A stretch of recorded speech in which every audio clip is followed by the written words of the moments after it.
What is going on in my life? Oh yeah, yeah, yeah. Finally, you guys don't know what I had to go through to go live today. Today has just been one of those days where there's been one thing after another.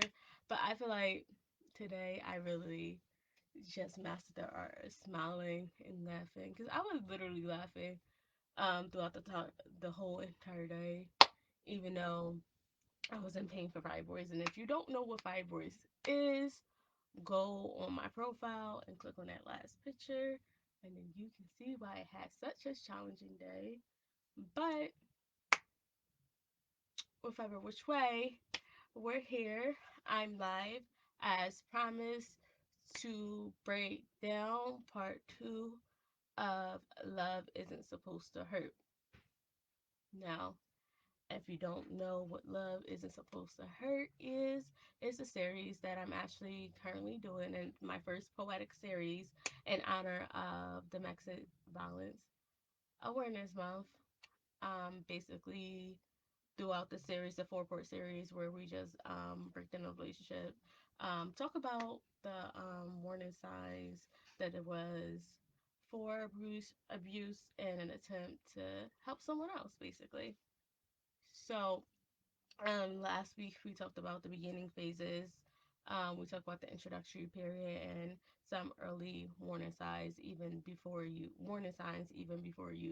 get into the relationship with that person. We talked about warning signs when during the first initial, I guess you say talking or whatever, the step before a relationship, that part, that period. So we talked about that. And this week we got into some of the nitty gritty about verbal abuse. That's why it was entitled "Words Can Hurt Too." And for people who asking me why did I pick that title, it's because I'm sorry, my arm is like mad sore because I got my flu shot today. But I picked the title "Words Can Hurt Too" because I feel as though some people feel like that just because abuse isn't physical, just because you can't see physical abuses, just because you can't pull up like a ER report about the hurt, that it really isn't real, when that is not the case. I feel as though like well, it's not I feel as though because it's facts. Like verbal abuse is still abuse.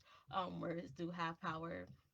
Words do have powers, and words can leave scars. And just because you can't see the scars don't mean that they're not real. Um just because you have a hard time explaining the scars, that doesn't mean it's real. That doesn't mean it's not real.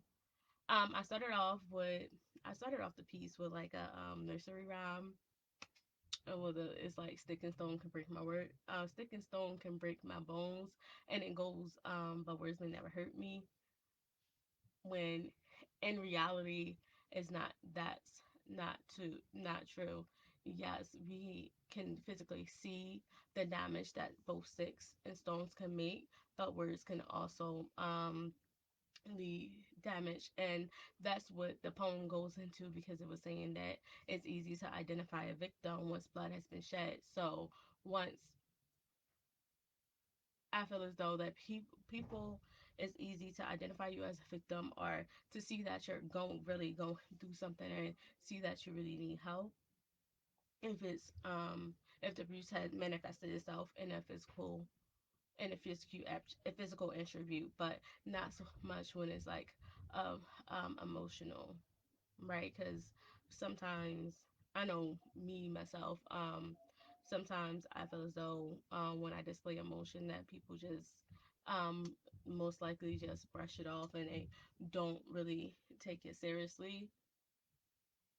They don't really take it seriously, and I know most black females, I feel as though we don't get the chance to be depressed. We don't really get the option to go through depression, because we're called lazy. We don't really get the option to go through anxiety because we're called crazy, basically. So it's hard. It's hard for us to hard for us to deal with those type of emotions because I feel as though we're viewed in such a negative connotation to those words. But it's okay to feel feelings. It's okay to admit that what someone said to you really hurt you and got deep down inside you, because I know me myself, like I would never like admit it. I try not to like be like, I try not to like let it be known that like certain stuff get to me. But then at the end of the day, when I go to bed and I'm like replaying it, like it's so, in so many of my poems I say verbatim what things that my ex said to me, because that literally plays over and over and over in my head. Sometimes it's like to the point where somebody breaks you down so much verbally that whenever you look at yourself, you just hear what they say. Whenever you try to go throughout your day, whenever you try to build yourself up, all you hear is the weight of their negative words on you. So yes, words can actually hurt too. And the thing about those type of wounds is like you don't even know it's there. Like if I broke my leg, like I would know that I have a broken leg because of the physical elements that I see. What do I see? Like it may be like some bones that's out of place. I may walk with a limp. It may be like physically like swollen, so it's easier to see. And let's face it, us humans, like we deal with stuff that we can see. That's why a lot of people have such a hard time. What religion has such a hard time with um, even believing that there is a God, because you're asking them to believe in something that they can't see and just basically take it for face value. And I feel like the same thing comes with abuse, is that people are more likely to like want to help someone if they physically see them beaten up, or they see them with a black eye. But someone who's just as an emotional distress, people won't really have that same earn and that same desire to help, because they can't see the wounds. And it may be like years later, because I know for me, it wasn't until like I felt like I was ready to go out there and start dating again. Then I realized, like, Nick, you're kind of damaged, like, because all you find yourself, and I seen this on Twitter last night. It was saying that once you come out of like a toxic relationship, you basically have to unlearn them habits. You have to unlearn them habits in order to be open to love again, or you will find yourself bringing the same old habits from that toxic person into your new situation. And that was the same with me. And that's when I really realized, like, damn, like I'm really damaged. Like, damn, I really need to like reach out to therapists to start mending some of these wounds, before I end up hurting someone that doesn't need to be hurt, before I end up damaging the next person because I didn't deal with my own shit. So realizing these internal wounds can take some time. Um, I speak a lot about my second book, Naked, because I feel as though this book is very transformative for me.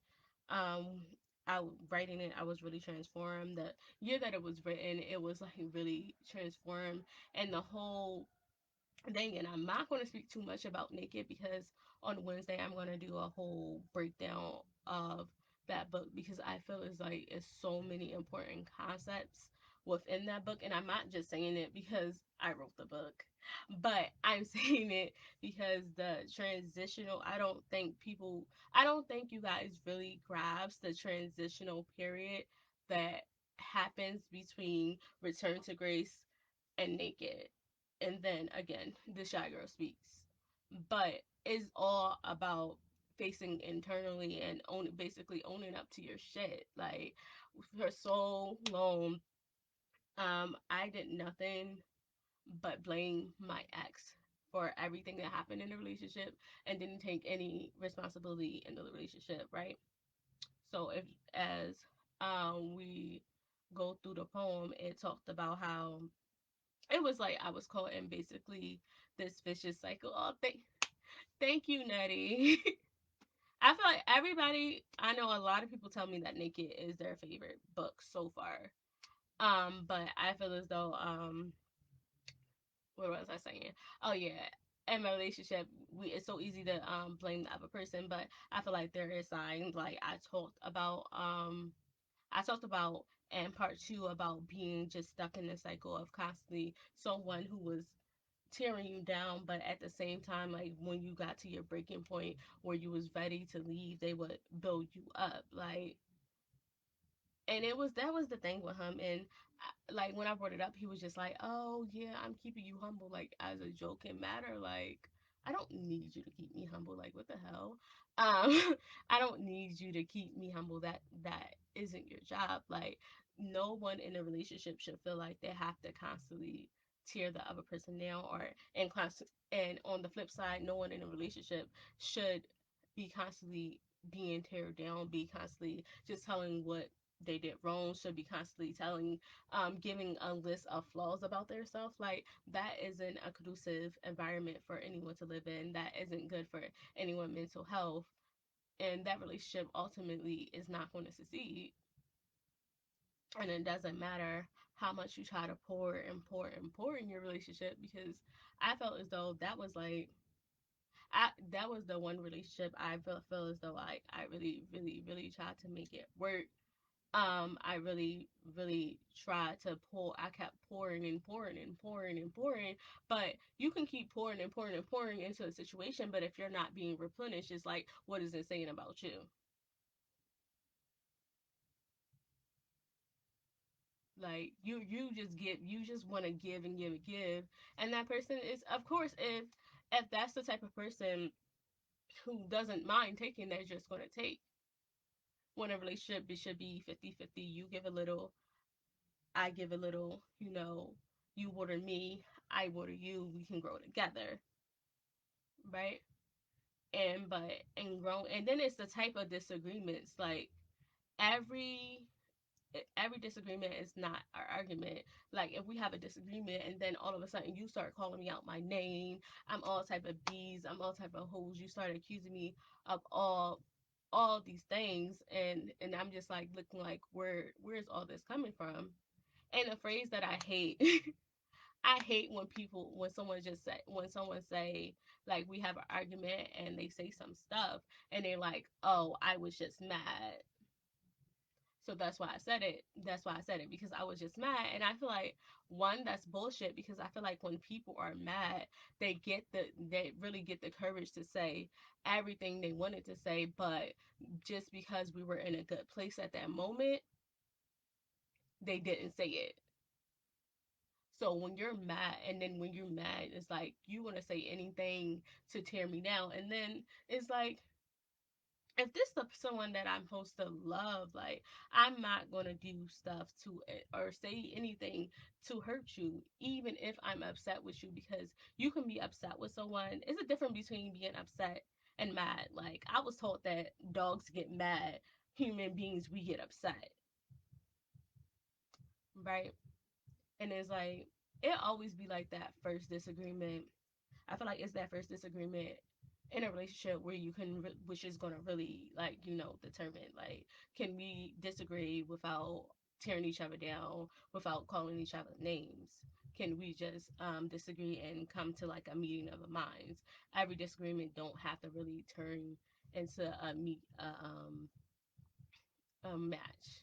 And then the one other excuse he always used was basically like, when he would get too drunk and say stuff and do stuff because he was drunk. It was just like, oh, because I had too much to drink. One, like, you're grown, and as a grown person who isn't new to drinking, I feel as though you should know your limits. Like, I know, when I go out, and I feel as when I go out and drink, I know when how many drinks is going to get me to act like belligerent. And as a grown person who is choosing to consume alcohol, you should drink responsibly. Let's be honest, you should drink responsibly. And if you get to the point where you feel as though you're not in control of your own bodily functions, then maybe it's time for you to stop drinking. I'm gonna let y'all simmer on that a little bit because I feel as though people really don't understand this. Like, if you're like consuming any drugs and consuming any alcohol to the point where you're not in control of your bodily functions, then it's time for you to let the alcohol go, to let the drug go, to let whatever that you were doing just to let it go, because no substance should have that much control of you that you're not in control anymore.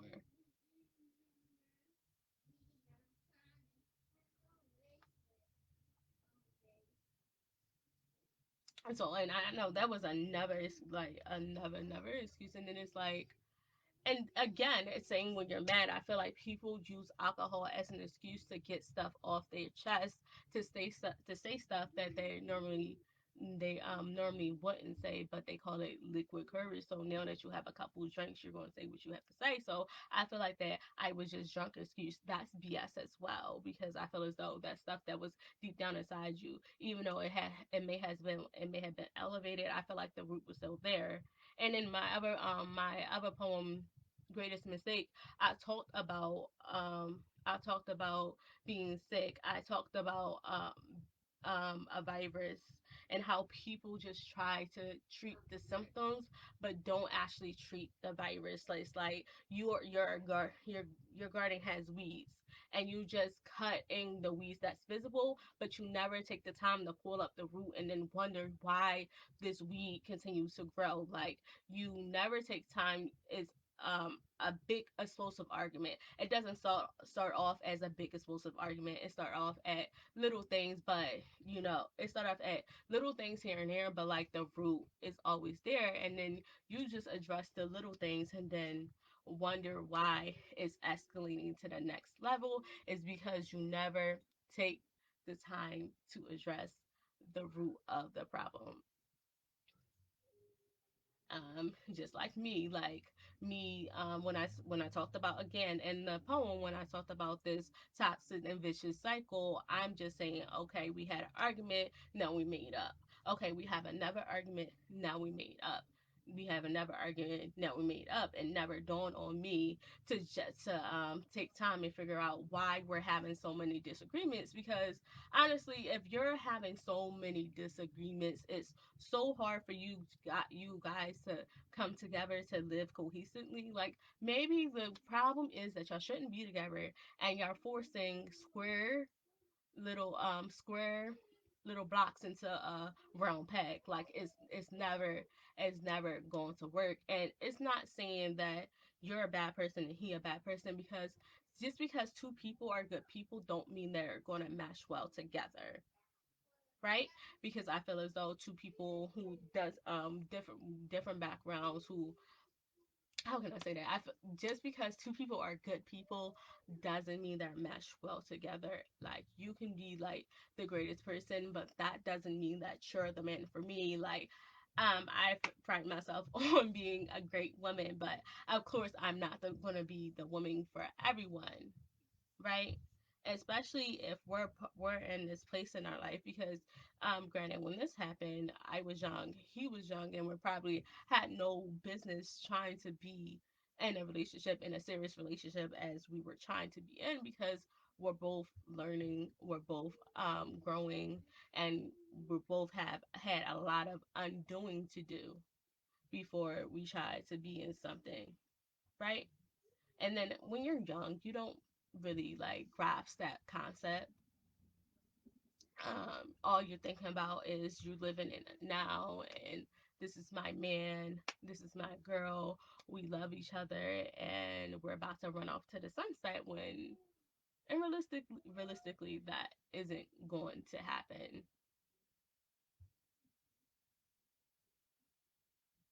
And I feel like it was just the constant pressure of us keep trying to it was the constant pressure to keep trying to make something work that wasn't supposed to work.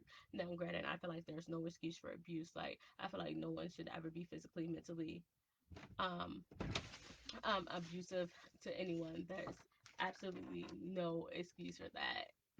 Hi, Nolan. Say hi. Say bye.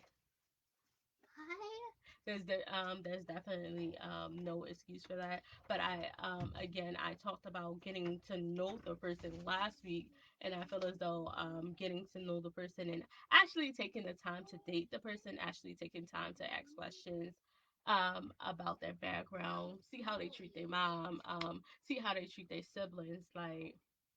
And that was another thing, like this person, like my ex, he was just like, oh, his family don't fool with him. And I'm thinking like it was like everybody else fault. It wasn't him. Because it's like when we see, and I talked about this in the poem as well. I said I was so blinded by your potential that I saw what I wanted to see, and it's like sometimes us females when we see this man and we see so much potential that we miss so many crucial signs because we're already running off to the sun into the sunset with this person. So basically whatever they, no matter what they do, they can do no harm because we're just trying to get to the end result when realistically, I feel like your job has a 90-day probation. So I feel like, again, going back to Jones' 90-day rule, like when you first start a job, you get a probationary period. And I feel like in relationships, people need probationary periods. Like I'm not about to just jump all in on day one. Like no, like you need like some type of probationary period before I put all my eggs in this basket. And with him, I didn't. I just jumped all.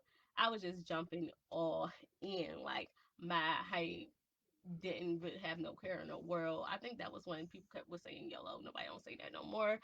But that's what it was all in. And I was like, all I had was the end result. And I'm like, listen, whatever I got to do to get this end result. And it's like you shouldn't have to do so much. Like I'm a firm believer. I feel as though if something is meant for me, if something is meant for me, it's gonna come to me. Like I'm not gonna have to force. I'm not gonna have to force it, right? It's going to be something that I'm going to benefit from. It's not going to be something that's going to tear me down, that I have to spend years of undoing it. And I'm like still to this day, and I keep telling people because people are like, I feel as though because I'm getting older, I'm approaching that 30-year mark that people are like, Cole, when you're gonna get a boyfriend? Cole, when you're gonna like why you're not in anything, Cole, like why you're still single? And it's like me, I feel as though I have like a lot of undoing to do. Granted, like I feel as though I'm in a way better place than I was within the past 2 years. I feel like this past 2 years I have really focused on my mental health. I focus on growing. I focus on learning me again. I focus I focus on learning me again. I focus on falling in love with myself again. Um, because when you're in such a toxic um relationship where someone is very verbally abusive, it was to the point where like I would I would shot text messages between us to my best friend at the time, and she would be like, yo, this is not the same person that I know walking around, because walking around everybody just saw like this great guy, right? And don't get me wrong, because still to this day, I feel like he is a good guy, but I feel like he's so damaged, and I feel like there's a lot of healing that has to get done, because now that I know like more stuff in regards to his childhood, more stuff in regards to some of the battles that he went to as a teenager, more stuff in regards to the battle that he went through as a man, it gave me more of a clearer picture of why he behaved the way he behaved. Again, I'm not excusing the behavior because again that was unacceptable, but I feel as though that is why people really need therapy. I feel like this is why people really need therapy. And I feel like in the Black community there is this stigma about going to therapy. Like you don't want to be telling a stranger your business, or what goes on in the house stays in the house. But like I feel as though if something is affecting you, then you have to talk about it. And talking to your girlfriends or talking to your best friend, talking to a homie down the street isn't the same as talking to a licensed therapist, because when you talk to a licensed therapist, they're going to help you analyze these triggers to find ways to prevent them, and find ways to avoid them. If I'm talking to a homegirl down the street, it depends on which homegirl I'm talking to, because I got one homegirl, it don't matter what I'm saying, her answer is gonna be run up. I have one homegirl, no matter what I'm saying, her answer is gonna be pray. And I'm gonna be somewhere in the middle. Let's be honest. So talking to a licensed professional, I feel like that's definitely helped me. That definitely um aided in my growth. And like for real, like at the point in my life right now, like somebody I date, like I would want them to be in therapy, because I would want them to be trying to like work on themselves. I would want them to take their mental health very seriously, because if they're not investing in themselves, investing in their mental health, investing in their growth, like what do we have to talk about? And I feel like really definitely in this mid 20s, early 30 age, I feel as though it's important for our age group to definitely seek therapy to unheal some of the stuff that we to unheal and unpack some of the stuff that we went through, or some of the stuff that we're experiencing. Even after, I feel like even after this year 2020, I feel like everybody should be like in therapy trying to unpack the stuff that went on this year, because I feel like so much stuff has been happening this year that we just need time to like digest it. We need time to work through it. And if not, then I feel like it's going to manifest itself in different ways. And I feel like domestic violence is one of the way it manifests itself, because it's all about control, trying to assert dominance. Yeah, it's all about control. It's all about trying to assert dominance. It's all about trying to make the other one feel superior. And I feel like that's what he did. And I feel like the thing about verbal abuse is, I feel like it's very important. It's very important to take verbal abuse seriously, because if not, it's going to manifest into physical abuse, which is what we're going to talk about next week, and part three of Love Isn't Supposed to Hurt. And I feel as though like the when it goes to verbal abuse, how much you forgive, how easily forgive is just going to be how much more is going to add on, because we really honestly determine how people treat us and determine what they are going to get away with. And I feel like the reason why most likely it starts verbal, because verbal is the breaking down. Like if you can get into somebody's mind and control their way of thinking, you control their actions. If you control their actions, like you got them. If you make them feel like you're their world and they're nothing without you, and then threaten to take it away, it's like you have the upper hand. And I literally would never in my life give anybody, no matter what your position is in my life, give anybody that much power over me. Again, I'm never going to give someone the power to control my mood, like that ass. Like and this is like even years after we're broke up. It's like he would text me and I would literally get mad. Like people would know when I was talking to him, because like nobody in this entire world ever gets under my skin the way he did. Like I would be like those ratchet girls, real ratchet, yelling into their phone in public. And if people know me, like I'm not about to do all that. But like when it comes to him, it gets me there, because he had that much power and that much control over me, and he literally controlled my emotion. Like if I walking in the street and saw someone that I thought looked like him, I have a constant attitude to the point where I'm ready to fight, because I'm so mad. Like I literally used to go right back into that place. And then somebody who's not even knowing the situation is just like, bruh, like what happened? Because you literally just morphed into a hawk for no reason. So I learned never to give anyone that much control over my actions. I learned not to give anyone that much power over me, because that's the whole thing. It was just a power trip. It was just about someone just using their words to go ahead and it was about someone using their words to assert their dominance. So I hope that when you listen to the poem that you really do get something from the poem. Like, this series is very different for me. It's like a different way of writing. Is different because it's literally not like for someone to say, "Oh my God, that is a dope poem."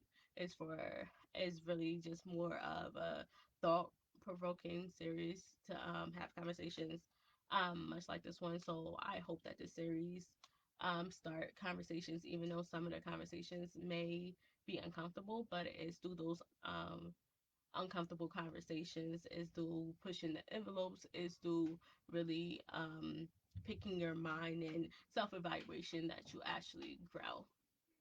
So stay tuned for next week, on Saturday, where part 3 is dropping. Thank you guys so much for listening. Thank you guys so much for supporting me, supporting my poetry, supporting my brand. I do have a couple of events that are going on this week. Tomorrow, I am sharing a piece on When Women Speak, which is a really dope platform where women poets, singers, performers just come into this creative space to just let their voice be heard. On Wednesday, I'm doing behind the stanzas on my book Naked. What am I doing? On Thursday, I'm doing Unmasking the Face Behind Domestic Violence. And then on Saturday, I am a part of this great, great conference. Like, well, I keep talking about this conference because I'm so excited. Even if I wasn't in the conference, I would watch, because there's so many dope artists on one flyer. Like, I've never seen so many heavy hitters on one flyer in my whole entire life. And it's not even like, it's just to motivate people. Like, I mean, of course, the poets are going to shut it down like we do best. But I'm talking about the Poet Raider conference, which would be going live. If you follow Ambition the Poet, it's going to be on his page. And I'm also, of course, is going to share the live on my page. So you can catch me on there. In the meantime, follow me on all social media platforms at Nicki D the Poet. Of course, as always, all my books are available on both Amazon as well as my personal website, nickidthepoet.org. And actually, anyone who purchased a book this week would be emailed a sneak peek to my fourth book, Behind Closed Doors. So thank you guys so much, and I'll see you again next Monday.